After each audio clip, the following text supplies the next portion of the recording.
Boa noite.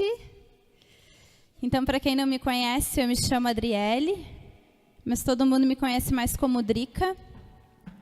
O Senhor me chamou hoje para trazer a boa nova para a sua vida, primeiro para a minha, né? Porque Deus fala primeiro a mim.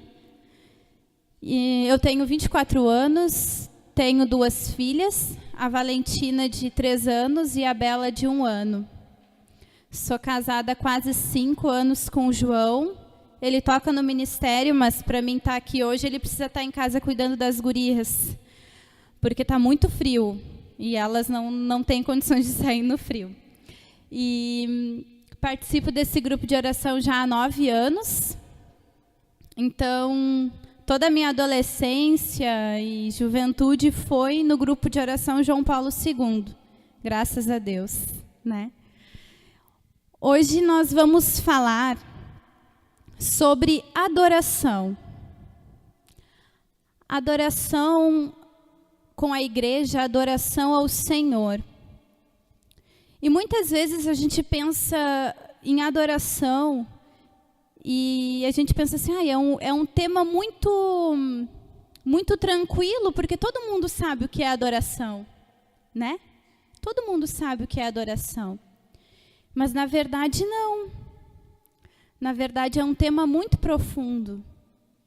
É um tema onde a gente fala daquele que é o nosso Senhor, né? Nós adoramos ao Senhor na Eucaristia. Então, primeiro de tudo, eu queria que você pegasse a palavra de Deus. Quem trouxe a palavra aí, levanta. Glória a Deus.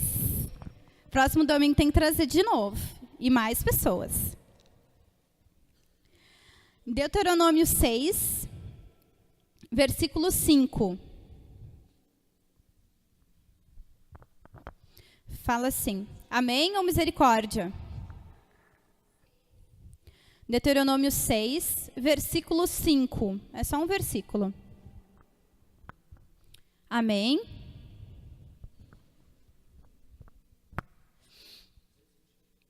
R$ 222 na Ave Maria.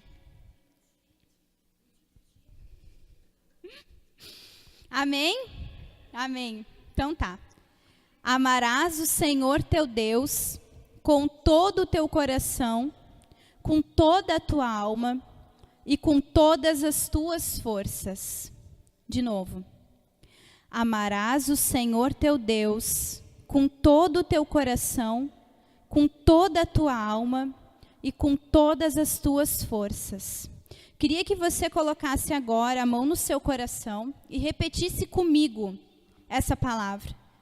E profetizo sobre a sua vida hoje, que essa palavra é a verdade hoje na sua vida. É a promessa e é a concretização hoje para a sua vida. Comigo. Amarás o Senhor teu Deus com todo o teu coração, com toda a tua alma e com todas as tuas forças. Palavras do Senhor. Essa palavra, ela define o que é uma adoração para mim, né? Porque essa palavra fala sobre alma. Ali no início ela fala, amarás o Senhor teu Deus com todo o teu coração, toda a tua alma e todas as tuas forças. E a adoração, ela é isso. Não tem nem como explicar muito o que é uma adoração, porque a gente só sabe o que é uma adoração sentindo a adoração, como diz a palavra. Que é com todo o teu coração, com toda a tua alma e com toda a tua força. Isso é a adoração. Mas eu parto do princípio de a quem nós adoramos, né? Primeiro de tudo. Para a gente poder fazer uma adoração e sermos adoradores, que é o que o Senhor nos convida essa noite, é que nós precisamos saber a quem nós adoramos, certo? E a palavra ela é muito firme, que fala, amarás o Senhor teu Deus. Adorarás o Senhor teu Deus. É isso que o Senhor fala. E eu inicio explicando a quem nós adoramos, que é o Senhor na Eucaristia, que hoje eu fui lembrar que eu li um livro há um tempo atrás Scott Hahn, ele é um teólogo da nossa igreja, que ele era pastor. E ele conta no livro, já no nome do livro, Todos os Caminhos Levam a Roma, né? Tá. Esse livro, eu ia trazer até para emprestar para vocês, mas eu estou me mudando, então tá tudo meio assim, estou encaixotando já, então eu não sei onde eu botei ele.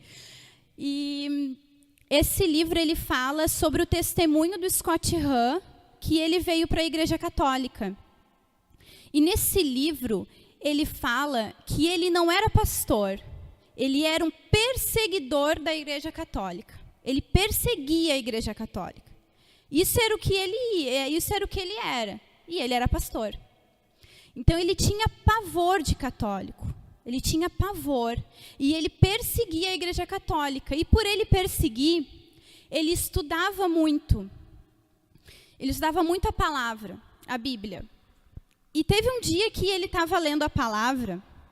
Não precisa pegar, vou pegar rápido, tá? Lá em João. Se você quiser ler em casa. É João 6. Ela fala assim: quem come a minha carne e bebe o meu sangue permanece em mim e eu nele. Assim como o Pai que me enviou vive e eu vivo pelo Pai, assim também aquele que comer a minha carne viverá por mim. Este é o pão que desceu do céu, não como o maná que vossos pais comeram e morreram. Quem come deste pão viverá eternamente. Tal foi o ensinamento de Jesus na sinagoga de Cafarnaum. Muitos dos seus discípulos, ouvindo, disseram: isto é muito duro. Quem o pode admitir? Sabendo Jesus que os discípulos murmuravam por isso, perguntou-lhe: isso vos escandaliza? Paro aqui. O Scott Hahn,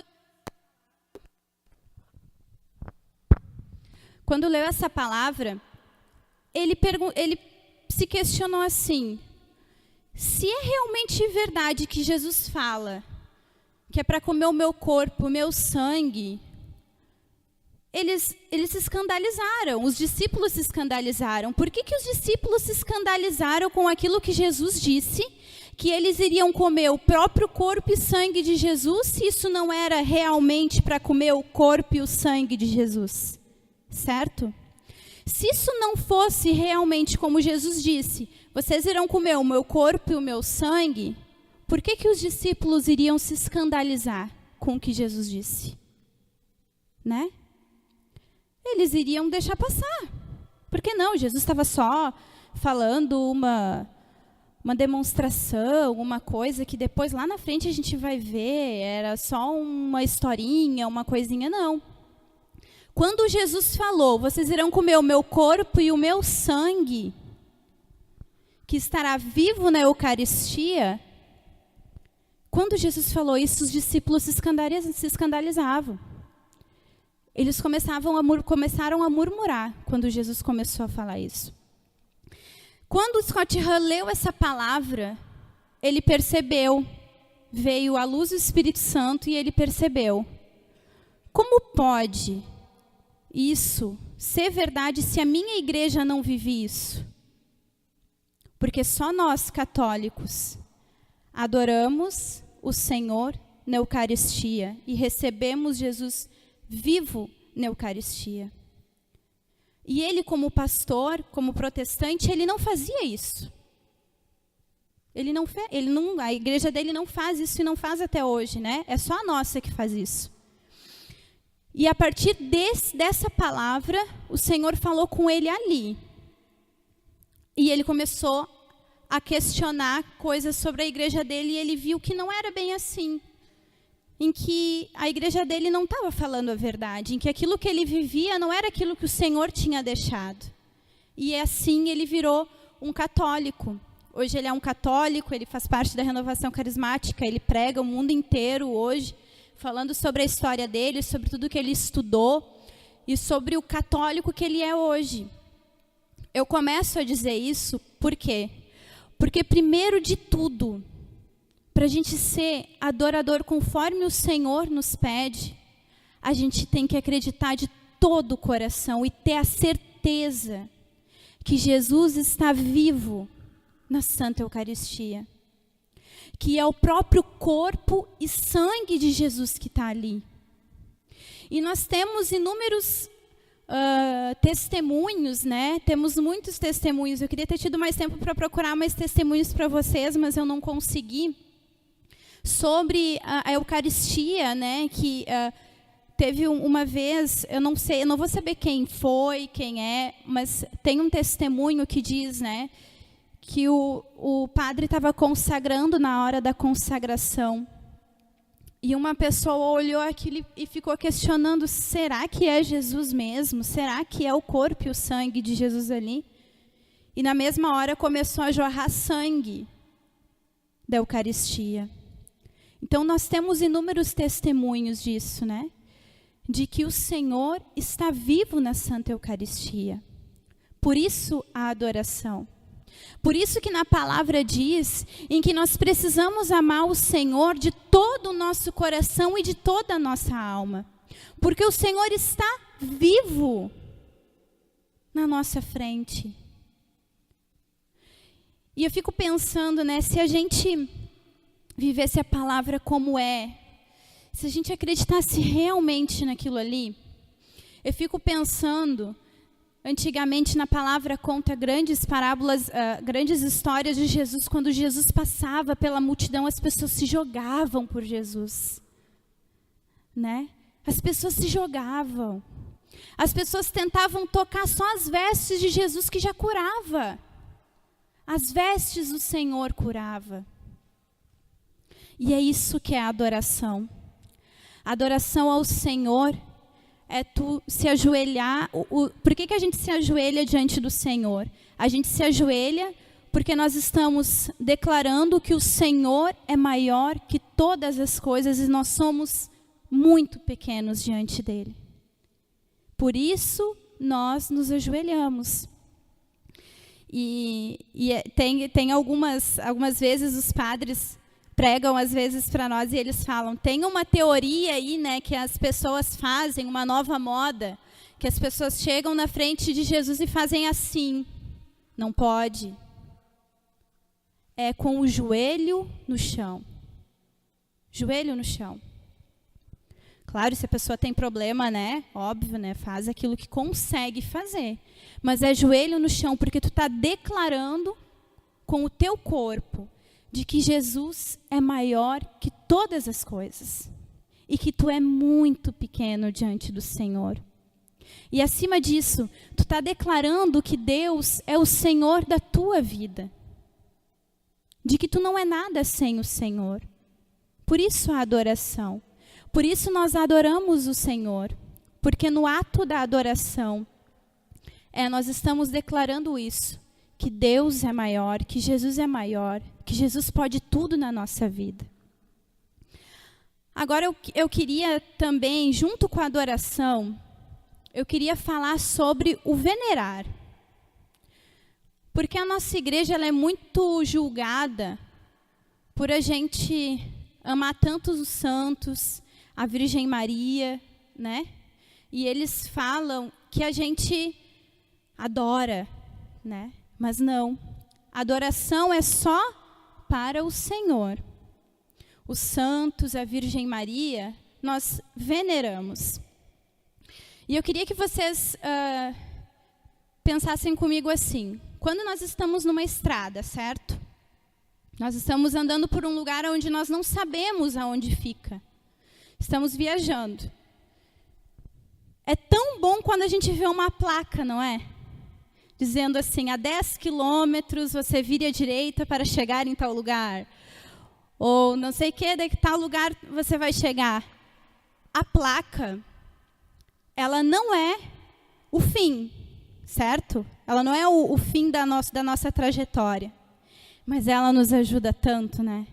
Nossa! Às vezes a gente vai para umas cidades que não tem placa, a gente sente muita falta, né?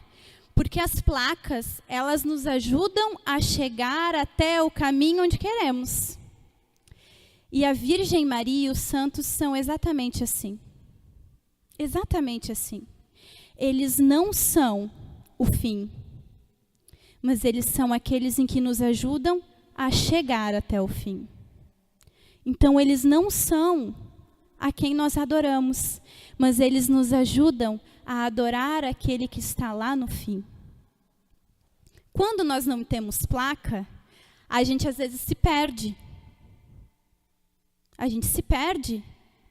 Às vezes, de repente, a gente consegue chegar lá no lugar. A gente consegue. Mas a gente passa por muito caminho, né? Agora eu me recordo daquela situação que teve no Rio de Janeiro, né, que a pessoa não sabia onde ir, entrou numa favela e foi morto. Mas não era onde ele queria ir. Por quê? Porque não tinha placa, ele não sabia onde ele estava indo. Então eu fico pensando, já pensou a nossa igreja sem esses santos e sem a Virgem Maria? Era muito mais difícil. E seria muito mais difícil da gente chegar até o fim, que é o Senhor. Seria muito mais difícil. Por isso a graça de termos santos, de termos a Virgem Maria. Porque eles nos ajudam a chegar até o Senhor. Mas nós não adoramos eles. Nós temos um carinho enorme. Nós amamos. Eu amo a Virgem Maria. Amo. Estudo sobre ela. Ela é realmente aquela que é a minha placa. É ela que me leva ao Senhor. E sempre foi. Porque ela foi sempre o exemplo de santidade para nós. Como outros santos, o próprio São João Paulo II, né? Foi um grande santo. Um grande santo. E é uma grande placa que nos leva até o fim. E às vezes as pessoas questionam assim, mas na palavra de Deus diz, né, que o Senhor odeia imagens, né? Tem palavras em que diz que o Senhor destrói o templo. Mas na palavra de Deus também tem, lá quando fala com Moisés, quando Moisés está na Terra Prometida e está com o povo na Terra Prometida, o povo ele começa a ser muito picado por cobra. E o Senhor vai lá e fala com Moisés e diz assim, Moisés, faz uma estátua de bronze e tu vai explicar para o teu povo que é para olhar para aquela estátua que aquela estátua vai curar. Porque aquela estátua sou eu. Então, bota essa estátua no meio do acampamento, que essa estátua vai curar o teu povo. E assim Moisés fez. E assim o povo era curado e não permitia que aquelas cobras mordessem, porque daí o povo olhava para aquela estátua e o Senhor curava. Chegou um momento em que aquelas pessoas exaltavam aquela estátua e esqueceram de adorar o Senhor. E o Senhor foi lá e falou com Moisés, Moisés, agora destrói a estátua. Porque o povo está errando. Moisés foi lá e destruiu a estátua. Então, lá com o Senhor, lá com Moisés, também existia imagens. A gente só não pode perder o foco de que quem nós adoramos é o Senhor. É o Senhor. E o Senhor, Ele é capaz de fazer grandes coisas nas nossas vidas. Você não crê nisso? Eu creio. Eu creio que o Senhor, Ele quer fazer grandes coisas na sua vida nessa noite. E às vezes a gente não consegue contemplar e adorar o Senhor, porque a gente está cheio de coisas ruins no nosso coração. Maldições, situações onde a gente não consegue adorar o Senhor com toda a nossa alma, com todas as nossas forças. E eu quero te dizer que hoje o Senhor, Ele quer tirar de você todo este peso, toda essa angústia, tudo aquilo em que está no seu coração, que está nos nossos corações, em que não permite essa adoração plena ao Senhor. E eu queria te perguntar hoje, se você quer adorar o Senhor de todo o seu coração, de toda a sua alma e com toda a sua força. Você quer?